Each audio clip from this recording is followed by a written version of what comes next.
Time తక్కువ ఉంది. Yes Ramachandra Naik గారు. యా భరత్ గారు, యా ఫైనల్ గా ఏం చెప్తారు మీరు?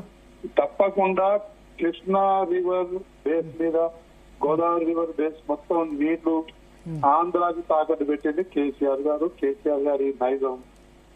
ఇది వాస్తవం. ఎందుకంటే శ్రీశైలం నుంచి పోతిరెడ్డిపాడు ద్వారా మరి 14 ముందు 2005 నుంచి 2014 వరకు తరలించిన నీళ్లు కేవలం 200 టీఎంసీలు అయితే దాన్ని 900 టీఎంసీ వరకు తరలించుకుపోయే విధంగా నిర్లక్ష్యం కావచ్చు, అదేవిధంగా వారికి సహకారం కావచ్చు ఇచ్చింది కేసీఆర్ గారు.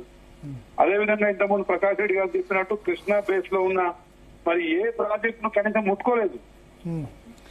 గోదావరి బేసిన్ లో ముట్టుకున్నారు కదా, గోదావరి బేసిన్ లో దాదాపు అన్ని కంప్లీట్ చేశారు. గోదావరిలో ఎక్కడ పోలవరం కంప్లీట్ కాలే కానీ మేడిగడ్డ, అన్నారం, సుందిల్లా, మల్లన్న సాగర్ ఇవన్నీ అయిపోయినాయి కదా, కొండపోచమ్మ సాగర్ ఇవన్నీ రిజర్వాయర్స్ కంప్లీట్ అయిపోయినాయి, బాహుబలి పంపులు కంప్లీట్ అయినాయి, మిడ్ బానర్ కంప్లీట్ అయింది, ఇవన్నీ అయినాయి కదా.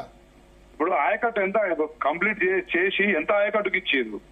కేవలం 9 హెక్టర్తోని ప్రపోజల్ చేసింది 60 లక్షల ఎకరాలు అయితే ఒక 2 లక్షల ఎకరాలు ఆయకట్టు పెంచినట్టు చూపించి మరి మేడిగడ్డను కట్టినట్టు కట్టి మరి గ్రావిటీతో రావాల్సిన మరి గోదావరి జలాల్ని 3-4 పంపుల ద్వారా తుమ్మిడి కూడా ఏం గ్రావిటీ కాదులేండి కానీ అక్కడ కూడా 2 పంపులు పెట్టాలి, అక్కడ కూడా లిఫ్ట్ పెట్టాలి. మొత్తం గ్రావిటీ ఏం కాదు, ఎల్లంపల్లి నుంచి లిఫ్ట్ చేయాల్సిందే కదా. ఎల్లంపల్లి నుంచి చేవెళ్ళ కూడా ప్రాణైతే చేవెళ్ళ కూడా ఎత్తిపోతలు లేనిది ఏం కాదులేండి. ఒక్క లిఫ్ట్ తోని చేయాల్సిన పనిని 3 లిఫ్ట్లు ఎక్స్ట్రా పడ్డాయి. కరెంట్ అక్కడైతే మామూలుగా కాలేదు. సరే మళ్ళా ఎల్లంపల్లి నుంచి అయితే లిఫ్ట్ చేయాలి కదా అంటున్నా. ఇవన్నీ కూడా ఒక్క లిఫ్ట్ తోనే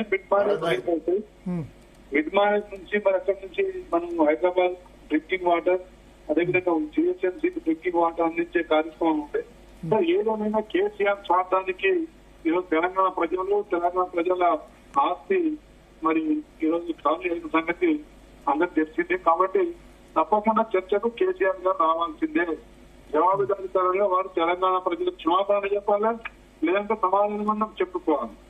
ఏది లేకుండా నేను వాళ్ళని పంపిస్తున్నా వీళ్ళని పంపిస్తున్నా అంటే అది తెలంగాణ ప్రజల్ని అవమానించినట్టు అవుతుంది. Okay okay okay